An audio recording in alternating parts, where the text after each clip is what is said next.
حضرت فاطمہ سلام اللہ علیہ کے لخت جگر اور سید الشہداء سیدنا امام حسین اور سیدہ زینب کے بھائی ہیں۔ سیدنا امام حسن نے 7 سال تک سرور کائنات کی آغوش مبارک میں پرورش پائی۔ آپ کی پیدائش 3 ہجری کو مدینہ منورہ میں ہوئی۔ آپ کا نام سرور دو عالم صلی اللہ علیہ وآلہ وسلم نے حسن منتخب فرمایا۔ آپ سر سے لے کر کمر تک نبی صلی اللہ علیہ وآلہ وسلم کے مشابہ تھے۔ 15 رمضان المبارک حضرت حسن علیہ السلام کی ولادت کا دن۔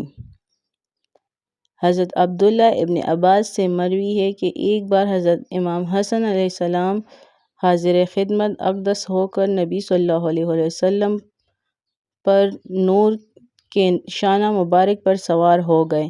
ایک صاحب نے عرض کیا، صاحبزادے آپ کی سواری کیسی اچھی ہے؟ نبی صلی اللہ علیہ وآلہ وسلم نے فرمایا، اور سوار کیسا اچھا سوار ہے۔ اسی طرح حسن اور حسین علیہ السلام کے بارے میں آتا ہے کہ نبی صلی اللہ علیہ وآلہ وسلم نے فرمایا، یہ دونوں جوان بیٹے جنت کے جوانان کے سردار ہیں، ان کا دوست ہمارا دوست اور ان کا دشمن ہمارا دشمن ہے۔ اسی طرح ایک اور جگہ پر آتا ہے، نبی صلی اللہ علیہ وآلہ وسلم نے فرمایا، جس نے ان دونوں سے محبت کی اس نے مجھ سے محبت کی، اور جس نے ان دونوں سے دشمنی کی اس نے مجھ سے دشمنی کی۔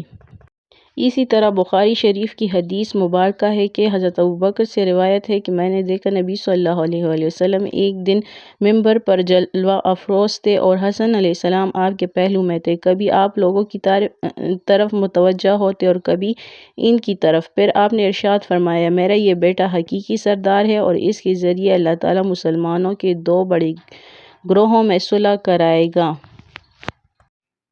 امام حسن علیہ السلام کے بارے میں آتا ہے کہ ان کی شان مبارک یہ تھی کہ حضرت علامہ جامی رحمۃ اللہ علیہ فرماتے ہیں کہ اندھیرے میں آتے تو آپ کی مبارک پیشانی اور دونوں مقدس رخسار سے نور نکلتے، انوار نکلتے اور قرب و جوار ضیابار یعنی ارد گرد روشنی ہو جاتی۔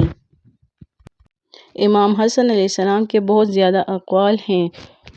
ان کے کچھ اقوال یہ ہیں، مومن وہ ہے جو زاد آخرت مہیا کرے اور کافر وہ ہے جو دنیا کے مزے اڑانے میں مشغول رہے۔ دوسرا قول ہے، دانائیوں میں اعلیٰ درجے کی دانائی تقویٰ ہے۔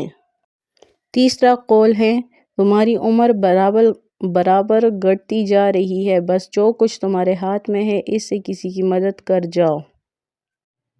کیا ہی مبارک دن تھا کہ جب آپ حضرت فاطمہ علیہ السلام کی گود میں تشریف لائے۔ آپ حضرت فاطمہ علیہ السلام کے پہلے صاحبزادے تھے۔ کیا ہی دن تھا، کیا ہی سماں ہوگا جب آپ حضرت فاطمہ علیہ السلام کی زندگی میں تشریف لائے۔ کیا ہی قسمت پائی کہ آپ کیسے گھرانے میں تشریف لائے، یہاں تک کہ آپ کو جنت کے سردار کا لقب دیا گیا، آپ جنت کے سردار کہلائے گئے، اور آپ کی وفات زہر سے ہوئی، جو کہ آپ کی اپنی ہی بیوی نے آپ کو زہر دیا۔ کتنی ہی بار کوشش کی اور آخر اس کا انجام کیا ہوا کہ وہ پاگل ہو کر راستوں میں پھرنے لگی۔ جتنے مصائب اور تکالیف اہل بیت پاک کی زندگی میں آئے، اتنے مصائب اور تکالیف کسی کی زندگی میں نہیں آئے۔ آج کے لیے اتنا ہی۔ مزید ویڈیوز کے لیے چینل کو سبسکرائب کریں اور بیل کے آئیکن پر کلک کریں۔ تب تک کے لیے اللہ حافظ۔